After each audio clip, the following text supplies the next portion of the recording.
I'm a florist, a writer about floral things, a teacher, and no, that's terrible.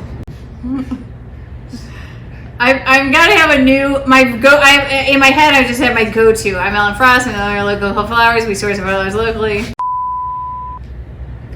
Today I'm going to be making a small arrangement with one of my favorite summer flowers, strawflower. So I'm just have my vase prepared. I have a small piece of chicken wire and a little bit of waterproof tape, filling up my vase with water. And I usually start my arrangements with foliage. So today I'm using just a little bit of marigold foliage. This is a new type of marigold. It's very fragrant. It smells kind of fruity. And I'm just using that as a little bit of background. Strawflower is a great flower in summer, winter, fall, spring. We have strawflower almost year-round here in Baltimore. I'm going to trim these up a little bit. I always make sure my stems are nice and clean before I put them in the vase. And I'm just going to trim them down pretty small. Strawflower is really used as an accent. It's not really a focal flower, it's a small flower. So it's going to be an accent in this arrangement. If you're not familiar with strawflower, show you a couple pieces of it.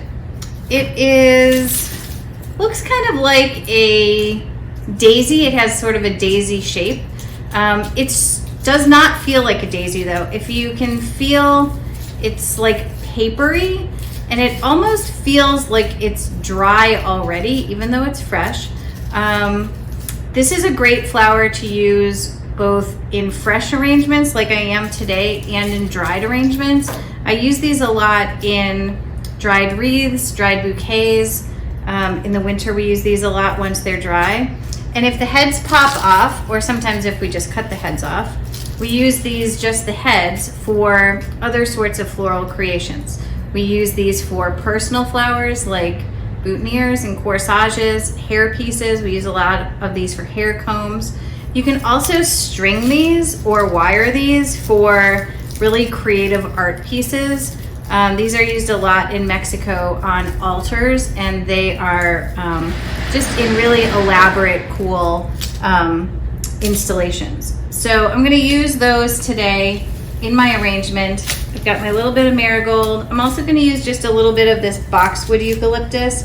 This is a tiny vase, so I don't have much room. And this boxwood eucalyptus has a really skinny stem. So I'm just going to add a little bit of that for some texture. It does have a nice fragrance too. So I'm going to make sure to add a little bit of that. Strawflower is really versatile because it comes in a ton of colors. You can get it in like really neutral colors like white and pink, like a really light pink, but you can also get it in like really bright colors, like really bright orange, bright pink. It also comes in like a really dark burgundy, which is cool. It's an annual, and most of our growers grow it. We buy it almost every week that it's available. You'll see that most of our arrangements, late spring to late fall, will have strawflower in it. So you can see I'm just using my foliage right now to create a shape for my arrangement.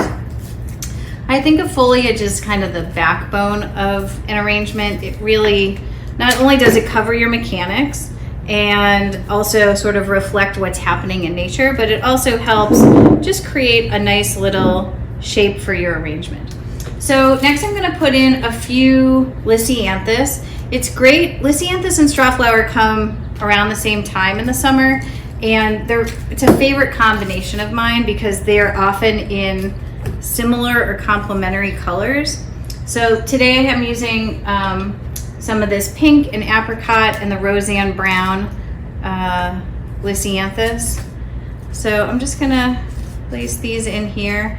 And you can, if you know, I'm just gonna like force some of these Roseanne Brown to open a little bit, because sometimes when I get them, they are pretty closed. You can see there's like a lot of buds, and I might just want to have those blooms a little bit open. Roseanne Brown lisianthus is really sturdy, like the strawflower, so you can really manipulate it to kind of open for you. Then I'm going to use a little bit of celosia. I always like to have a little bit of a line flower in my arrangements, and this is the Texas plume. Again, it's a great combination with strawflower because just the Texas plume itself is like light pink, light yellow, white-ish, blush-ish. It's kind of iridescent, which also is one of the characteristics of the strawflower. Sometimes the white and the pink really do feel and look iridescent. You can see it's kind of glowing. So this Texas plume celosia is a really good, it's really good in combination with the strawflower. All right, next I'm going to use a little bit of this rudbeckia. I think this is Sahara. Been using a lot of Sahara this year. Not as much as Henry Eiler's. I've been using a ton of that, but I do also like the Sahara because it's pretty sturdy and it has the same kind of quilled petals as the Henry Eiler's, which I'm really liking. And it's a good complement to this sort of dusty pink. Let's just see, start to fill in with these rudbeckias.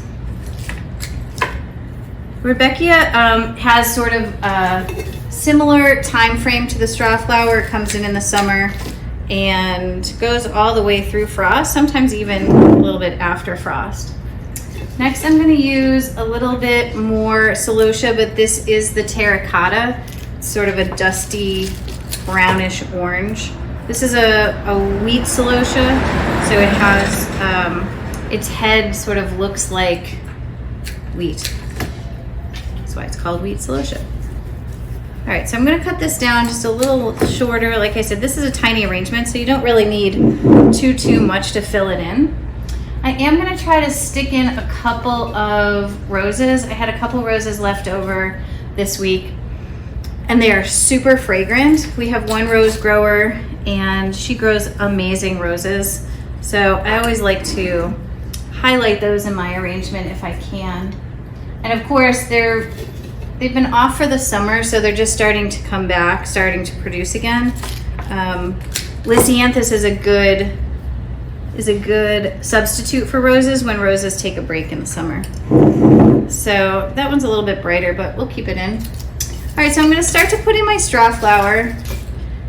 Today I'm going to use some of this like peachy orange, and I don't know if you can hear this, but the petals are really papery. The stem is a little bit sticky.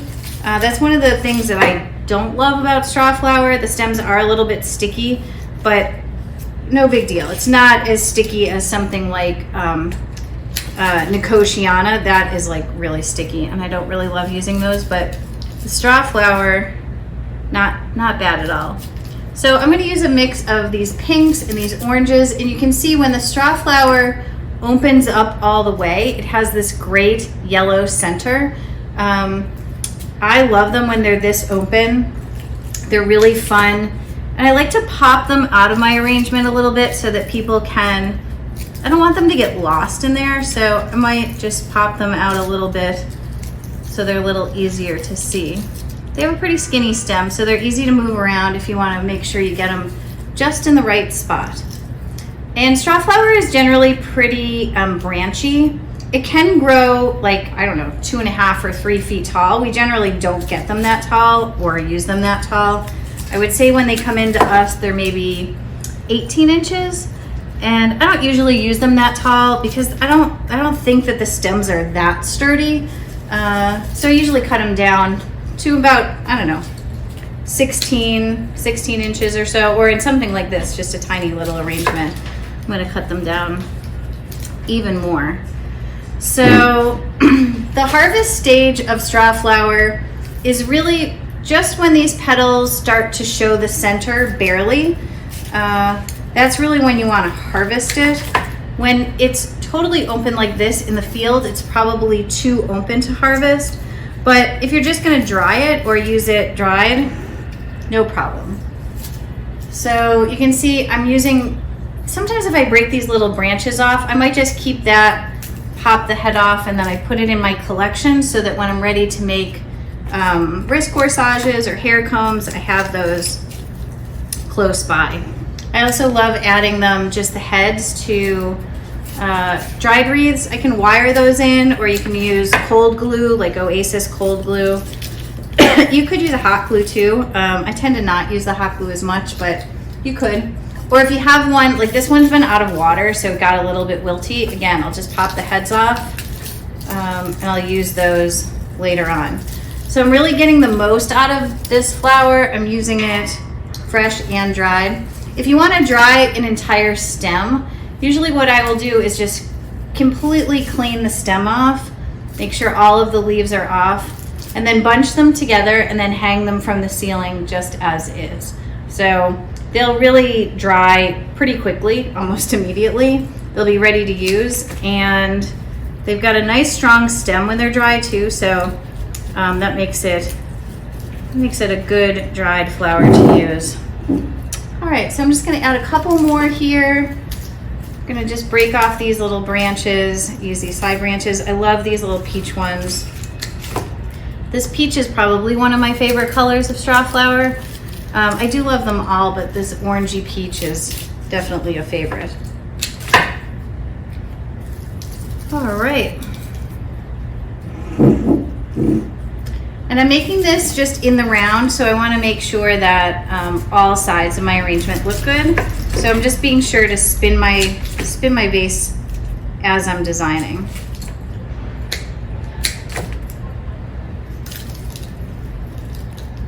All right, so I think that about does it. You can see, although my straw flower is not the focal flower in this arrangement, it definitely is the star of the show for sure. Enjoy.